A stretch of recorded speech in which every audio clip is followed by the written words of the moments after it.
네, 윤석열 검찰총장의 일명 배열장 논란의 핵심 인물이죠. 건설업자 윤중천 씨가 조금 전에 입을 열었습니다. 이 내용 법조팀의 조경진 기자와 뉴스 추적하도록 하겠습니다.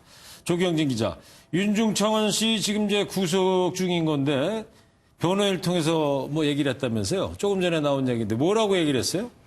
윤중천 씨가 구속 중에 지금 재판받고 있거든요. 예. 오늘 월요일 날 결심 공판이 지금 잡혀있기 때문에 매우 긴장되는 주말을 보내고 있습니다. 모레. 네. 네. 이 윤중천 씨가 이번 논란에 대해서 지금 일축했습니다. 나는 윤석열을 모른답니다. 그러니까 윤석열과 별장 성접다고는 전 상관이 없다 이런 얘기죠?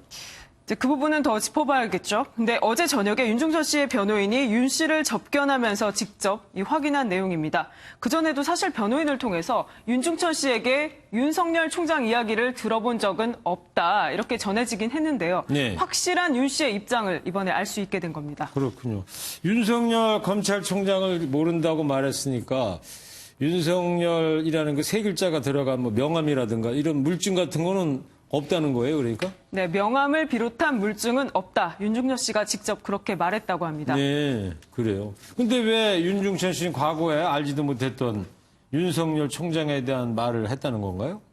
이 짧게 배경부터 먼저 말씀을 드리면요. 예. 이 지난해 법무부 과거사위원회가 김학의 별장 성접대 사건 등 재조사 권고를 내리면서 이 검사들 또 외부 위원들로 이 과거사 진상조사단의 담당팀을 꾸렸어요. 예. 이때 조사 과정에서 작성된 윤중천 씨의 면담 보고서가 있는데 그 안에 윤석열이라는 이름이 나왔다는 겁니다. 네. 윤중천 씨가 윤석열 총장에 대한 말을 했다는 건데 이 정작 윤중천 씨 본인도 잘 모르겠다 이런 입장으로 지금 확인이 됐습니다. 아, 그래요? 이 밖에서 진상조사단 파견 검사랑 이야기한 건 맞는데 이 과정에서 윤석열 이름이 나왔을 수도 있다 이겁니다. 이 면담 보고서에도 만약에 그런 내용이 적혀 있다면 소통이 전달이 잘못돼서 그렇게 된 것 같다 이렇게 말했습니다. 어쨌든 면담 보고서에는 윤중천 씨 입에서 윤석열이라는 이름이 나왔다는 건데 이 내용을 전달받은 검찰은 확인을 당시에 했다는 거 아닙니까?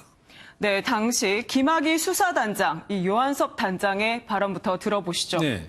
적대라는 말 자체가 없고 네. 아는지 여부에 관해서 네. 본 적도 있는 것도 같다 이런 취지의 아주 애매모호한 한 줄이 있는데 그 외에는 없는 겁니다.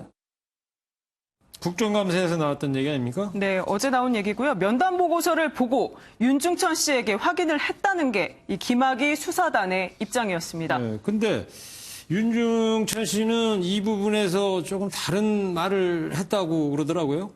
이 윤중천 씨는 여한섭 검찰, 이 김학의 사건 재수사단장이 말하는 그런 조사를 받은 적이 없다고 말했습니다. 예. 김학의 수사단이 윤석열 총장과 관련된, 그러니까 윤석열을 아는지 모르는지 물어본 적이 아예 없었다는 겁니다. 네. 이 여한섭 단장은 윤중천 씨에게 확인을 했다는 건데 확인을 한 적은 없다는 게 윤중천 씨의 현재 주장입니다. 그 당시 진상조사단 공보 업무를 총괄했던 김영희 변호사도 입장을 밝혔다면서요.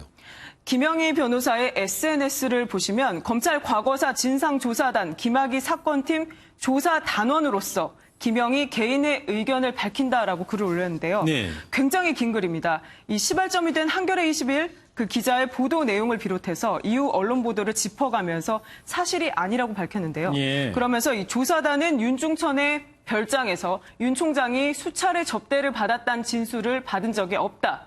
윤중천 면담 보고서에 명백하게 윤 총장이 왔다는 취지가 아니고 별장에 많은 사람들이 들락날락했는데 그중에 온 적이 있는 것도 같다고 표현돼 있다고 그렇게 설명했습니다.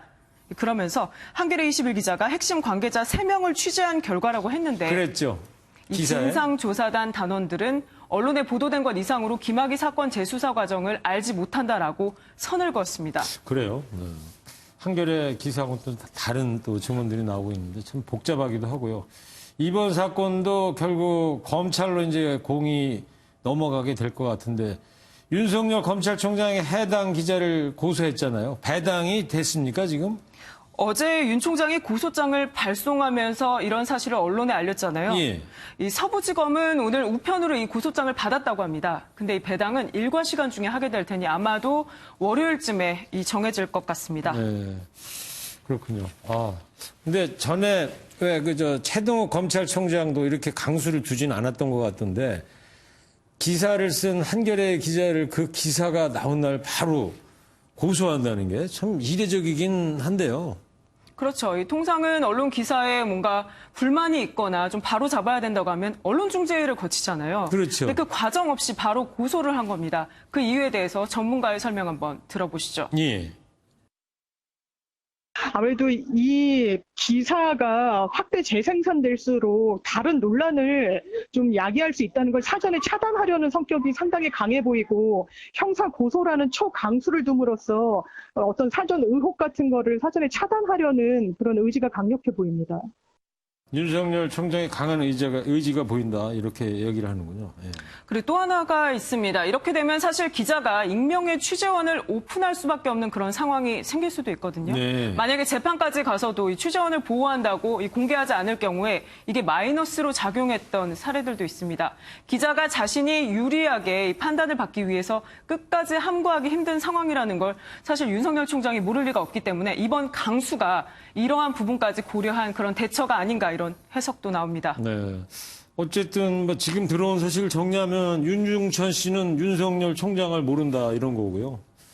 자, 최동욱 전 검찰총장 혼외자 보도의 데자뷰로도 불리는 윤석열 총장의 별장 논란, 이 당분간 관련 공방이 계속 거셀 전망 같습니다. 예. 조경진 기자였습니다.